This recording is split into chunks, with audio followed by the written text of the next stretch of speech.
राधे राधे दोस्तों, स्वागत है आप सबका आपके यूट्यूब चैनल सियाराम एकेडमी में। तो कैसे हैं आप सब। आज हम लोग देखने वाले हैं, जैसा कि हम पहले बता चुके हैं कि हम वन लाइनर बुक है, उसी को हम लोग देख रहे हैं। तो इसके पहले हम आदिकाल पढ़ रहे हैं। अभी आदिकाल की एक वीडियो आ चुकी है, जो भी नए हैं चैनल पे वो जाके पीछे देख सकते हैं। आदिकाल का एक वीडियो आ चुका है और आज ये हमारी दूसरी क्लास है आदिकाल के ही विषय में। और ये सारे देखिए ना, हर एक एग्ज़ाम में किसी ना किसी एग्ज़ाम में ये पूछे ही गए हैं। जितने क्वेश्चन हैं इसमें कोई भी ऐसा क्वेश्चन नहीं है जो कि किसी एग्ज़ाम में ना आया हो। तो बहुत ही मोस्ट है हम लोगों के लिए PYQ को देखना। तो इससे अच्छा मुझे नहीं लगता कि कोई और होगा। हम सोच रहे हैं इस बुक को पढ़ने के बाद फिर हम जो है यूथ पब्लिकेशन का जो बुक है उसको भी पढ़ेंगे। लेकिन ये वन लाइनर है तो इसमें जल्दी से हो जाएगा और हम इसको फटाफट एक बार पढ़ लेंगे। वो तो प्रैक्टिस के लिए है, हम उसे प्रैक्टिस करेंगे। तो इसमें पढ़ लेंगे एक बार, फिर हम उसमें देखेंगे हम कितना सही कर पा रहे हैं, कितना गलत कर पा रहे हैं। तो हमको लगता है ये बेस्ट है हम लोगों के लिए। तो चलिए शुरू करते हैं। आज की दूसरी क्लास है और आप लोगों को कैसी लगती है क्लास प्लीज़ ज़रूर बताइएगा। तो चलिए, आज का पहला क्वेश्चन है, जैन साहित्य काव्य परंपरा का ग्रंथ है। जैन साहित्य काव्य परंपरा का ग्रंथ बाहुबली रास। आगे क्या है तो राहुल बेल है, शिलांकित रचना राहुल बेल है। जसहर चरित के लेखक कौन है? पुष्पदंत जी हैं। फिर है दब्ब शाह पयास नामक ग्रंथ में लिखित ग्रंथ की रचना किसने की थी? देवसेन ने की थी। खंड काव्य है, संदेश रासक एक खंड काव्य है। फिर आलवार संतों की संख्या मानी गई है 12। आलवार संतों की संख्या कितनी मानी गई है? 12 मानी गई है। कैमास वध ग्रंथ की प्रमुख घटना है, इसमें किसका घटना है? तो पृथ्वीराज रासो की घटना है इसमें। कैमास वध में इस ग्रंथ में जो है पृथ्वीराज रासो के बारे में जो घटित हुई है उसी के बारे में कैमास वध में दिया गया है। अपभ्रंश भाषा में लिखित रामचरित क्या है? तो पौमचरी जो है वो अपभ्रंश भाषा में लिखित है और इसमें राम के चरित्र का वर्णन है। फिर है पृथ्वीराज रासो की भाषा, तो पृथ्वीराज रासो की भाषा डिंगल है। आगे है अपभ्रंश के प्रभाव से मुक्त हिंदी की रचना मानी जाती है। कौन सी मानी जाती है? विशल देव रासो मानी जाती है। फिर है पंडित सल सत्य बखाड़ी देही बुद्ध बसंत न जाड़े, यह पंक्ति किसकी है? सरापा जी की है। फिर है वह उदल नामक वीर सरदोड़ लड़ाई का वर्णन है, तो परमाल रासो में है। आगे ग्रंथ जिसमें आल्हा उदल, हाँ ये तो हो गया। और वर्मा ने अपने इतिहास ग्रंथ हिंदी का पहला कवि किस जी को माना है? फिर है आरंभकर्ता किसे माना जाता है? तो गोरखनाथ को नाथ साहित्य का आरंभकर्ता माना जाता है। हिंदी का पहला महाकाव्य क्या है? तो पृथ्वीराज रासो है। प्रत्येक देश का साहित्य वहाँ की संचित प्रतिबिंब है, यह कथन शुक्ल जी का है। गोरी सोवे सेज पर मुख पर डारे केश, यह पंक्ति किसकी है? तो अमीर खुसरो जी की है। आदिकाल के कवि जिसने खड़ी बोली में रचना की तो वो कौन थे? तो अमीर खुसरो जी ही थे। फिर है विद्यापति दरबारी कवि थे। किसके दरबारी कवि थे विद्यापति? तो कीर्ति सिंह के दरबारी कवि थे। सिद्धों तथा नाथों की सूची में उभय ही थे। फिर है विद्यापति दरबारी कवि थे। किसके दरबारी कवि थे विद्यापति? तो कीर्ति सिंह के दरबारी कवि थे। सिद्धों तथा नाथों की सूची में उभयनिष्ठ है, तो सरहपद है। सरहपद जो है वो सिद्धों और नाथों की सूची में उभयनिष्ठ है। आल्हा खंड नाम से प्रसिद्ध रचना कौन सी है? परमाल रासो जो है आल्हा खंड नाम से प्रसिद्ध है। फिर है पृथ्वीराज रासो के दरबारी कवि थे, तो कौन दरबारी कवि थे? तो पृथ्वीराज रासो के दरबारी कवि कौन थे? चंद्रवर दाई जी थे। फिर है आध्यात्मिक रंग के चश्मे आजकल बहुत सस्ते हो गए हैं, उन्हें लोगों ने गीत गोविंद के पदों को संकेत बताया है, जैसे कि विद्यापति के इन पदों को भी शुक्ल जी ने, किससे है यह कथन? शुक्ल जी का है। और किसके विषय में है? तो विद्यापति के पद अधिकतम श्रृंगार के ही हैं, इस विषय में कहा गया है। किसने कहा है? तो शुक्ल जी ने कहा है। आगे है, जैसे गाथा या गाहा कहने से प्रकृति का बोध होता था, वैसे ही पीछे ... कहने से अपभ्रंश या लोक प्रचलित काव्य भाषा का बोध होने लगा। शुक्ल जी का कथन है किसके बारे में? दोहा या दूहा कहने पे। जैसे कि पहले जैसे गाथा या गाहा कहने से प्रकृति का बोध होता था, वैसे ही पीछे दोहा या दूहा कहने से अपभ्रंश का या लोक प्रचलित काव्य भाषा का बोध होने लगा। शुक्ल जी ने कहा है। ये कथन किसका है? शुक्ल जी का। फिर है पृथ्वीराज विजय नामक ग्रंथ के आधार पर पृथ्वीराज रासो को अप्रामाणिक मानने वाले विद्वान कौन है? तो डॉक्टर बूलर हैं। और सबसे पहले किसने? बूलर ने ही इसको पृथ्वीराज रासो को क्या माना था? अप्रामाणिक माना था। फिर है गद्य पद्य मिश्रित चंपू काव्य की प्राचीनतम हिंदी कृत कौन है? तो राहुल वेली है। गोरखनाथ की साधना पद्धति का नाम क्या है? हठ योग साधना है। गोरखनाथ की साधना पद्धति का नाम क्या है? हठ योग साधना है। फिर है के रचनाकार थे राम सिंह थे। पाहुड़ दोहा ग्रंथ के रचनाकार राम सिंह। मैं हिंदुस्तान की किसका है? अमीर खुसरो जी का है। फिर देसिल बैना सब जनमेसी भाषा के मिठास का यह वर्णन किसने किया है? रचनाकार इसके कौन है? तो विद्यापति जी हैं। सारंगधर पद्धति विधा की रचना है। किस विधा की रचना है? तो सुभाषित संग्रह की। सारंगधर पद्धति जो है वो सुभाषित रचना है। मैथिल कोकिल नाम से जाना जाता था तो विद्यापति जी को जाना जाता था। फिर है विक्रम की 7वीं शताब्दी से 11वीं तक अपभ्रंश की प्रधानता रही। 7वीं शताब्दी से 11वीं प्रधानता रही। और फिर वह पुरानी हिंदी में किसका है? तो चंद्रधर शर्मा गुलेरी का है। पृथ्वी रासो का समय क्या है? तो पृथ्वीराज रासो का समय है 69 समय है। पृथ्वीराज रासो में समय है जिसे सर्ग जैसे बोलते हैं, सब समय बोलते हैं। पृथ्वीराज रासो में कितना समय है? तो 69 समय है। चंद्रधर शर्मा गुलेरी ने साहित्यिक पुरानी हिंदी का नाम से पुकारा है। चंद्रधर साहित्य अपभ्रंश को क्या पुकारा है? पुरानी हिंदी के नाम से पुकारा है। आगे है अपभ्रंश की नहीं है तो चित्रावली अपभ्रंश की रचना नहीं है। विशुद्ध चरितावली के लेखक कौन है? तो माधव है। विशुद्ध चरितावली जीवन चरित्र के लेखक माधव प्रसाद मिश्र जी हैं। आगे है वह कवि जिसको हिंदी में राजशेखर किया गया था, तो हिंदी में राजशेखर की उपाधि किसे दी गई थी? पति जी थे। कीर्तिलता के रचनाकार ही विद्यापति जी हैं। अपनी पहली और मुकरियों के लिए जाने जाते थे। कौन जाने जाते थे? अमीर खुसरो जी जाने जाते थे। काल के साहित्य में उपेक्षित रहा है तो क्या उपेक्षित रहा है? राष्ट्रीय चेतना उपेक्षित रहा है। उसके बाद है आदिकाल के काव्यों की प्रधान भाषा थी डिंगल पिंगल। आदिकाल के काव्यों की प्रधान भाषा थी डिंगल पिंगल। पुस्तक जल्लड़ गज्जन रिप काज, यह पंक्ति किससे संबंधित है? चंद्रवरदाई जी से संबंधित है। रणमल छंद के रचयिता श्रीधर हैं। फिर है पृथ्वीराज रासो में पृथ्वीराज के पिता कौन थे? सोमेश्वर थे। पृथ्वीराज रासो में पृथ्वीराज के पिता सोमेश्वर थे।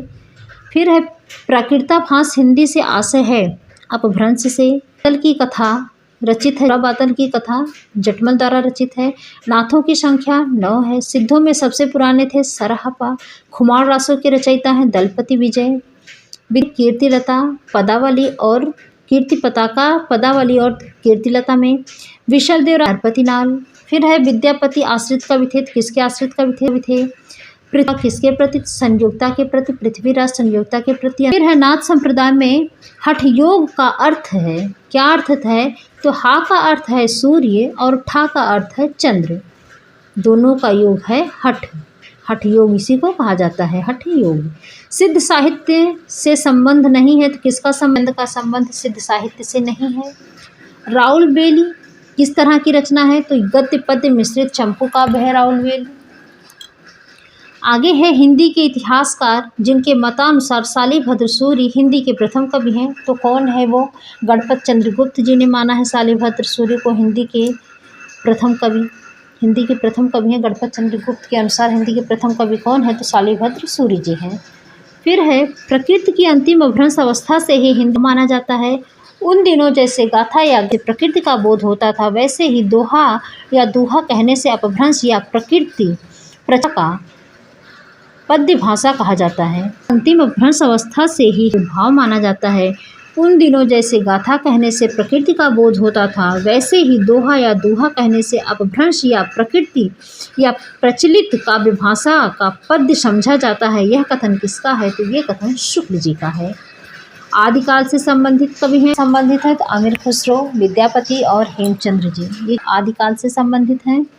फिर है वह कवि जो रासो ग्रंथकार नहीं है, तो विद्याधर जो है वो रासो ग्रंथकार नहीं। भला हुआ जो माकंत, यह पंक्ति के रचनाकार कौन है? दाई को हिंदी का पहला कवि किसने माना है? तो शुक्ल जी ने चंद्र का कवि माना है, महाकवि माना है। हिंदी का प्रथम महाकवि किसने माना है? तो शुक्ल जी ने माना है। कालिदास को हिंदी का प्रथम कहा है तो ये भी शुक्ल जी ने ही कहा है। आगे है, राहुल संकृत्यायन के अनुसार चर्या गीत और दोहा कोश की रचना करने वाले पहले बौद्ध सिद्ध कौन है? तो सरहपा जी हैं। फिर है, मेरा जोबना नवेलरा भयो है गुलाल, कैसे कर देनी कस मोरी माल। और आगे है, सूनी सेज डरावन लागे बिरहा आंगन में डस डस जाए। तो ये पंक्ति किसकी है? तो अमीर खुसरो जी की पंक्तियां हैं। सिद्ध हेमचंद्र शब्दानुशासन ग्रंथ है, व्याकरण ग्रंथ है ये। सिद्ध हेमचंद्र शब्दानुशासन ग्रंथ कैसा है? तो ये व्याकरण ग्रंथ है। आगे है, रचना काल के अनुसार कवियों का सही क्रम क्या है? तो सरापा, लुइपा, पुष्पदंत और अध्यमाण। ये जो है रचना काल के अनुसार कवियों का सही क्रम है। फिर है, यंद्री का लड़बड़ा, जिह्वा का फूहड़ा, कांच की जति, मुख की सती, जो सत्पुरुष उत्तमो कधी। गोरखनाथ की दृष्टि से सच्चा साधक वही है जो क्या हो? संयमी हो और इंद्रिय दमन करने वाला हो। किसकी दृष्टि में? गोरखनाथ जी की दृष्टि में। तो संयमी हो और इंद्रिय दमन करने वाला हो, यह सच्चा साधक वही है। यह किसका कथन है? तो ये गोरखनाथ जी का दृष्टिकोण है, गोरखनाथ जी ने कहा है। आगे है, सिद्धों और योगियों की रचनाओं का जीवन की वास्तविक अनुभूतियों और दशाओं से कोई संबंध नहीं है। सिद्धों और योगियों की रचनाओं का जीवन की वास्तविक अनुभूतियों और दशाओं से कोई संबंध नहीं है, अतः वे शुद्ध साहित्य के अंतर्गत नहीं आती। यह विचार किसका है? तो ये भी कथन शुक्ल जी का है। आगे है, इश्क भरा है देख ले और जगत से दूर, इश्क भरा है देख ले और जगत से दूर, एक अचंभा हमने देखा देहरी का नासूर। अमीर खुसरो की उपर्युक्त पहेली किस अभिप्राय से है? तो कुआं से है। ये पहेली कुआं से है, इसका अभिप्राय कुआं है। आगे है, सखी पिया को जो मैं न देखूं, सखी पिया को जो मैं न देखूं, तो कैसे काटूं अंधेरी रतिया। ये किसकी पंक्ति है? तो ये भी अमीर खुसरो जी की ही पंक्ति है।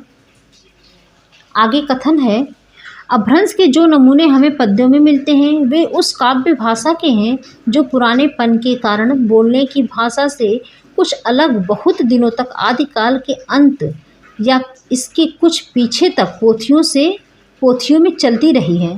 तो यह कथन किसका है? शुक्ल जी का, कि अपभ्रंश के कुछ नमूने जो हमें पद्यों में मिलते हैं और वे उस काव्य भाषा के हैं जो पुरानेपन के कारण बोलने की भाषा से कुछ अलग बहुत दिनों तक आदिकाल के अंत क्या उसके कुछ पीछे तक पोथियों में चलती रही है। तो यह कथन किसका है? शुक्ल जी का। फिर है, रासो काव्य को नरपति नाल द्वारा रचित है।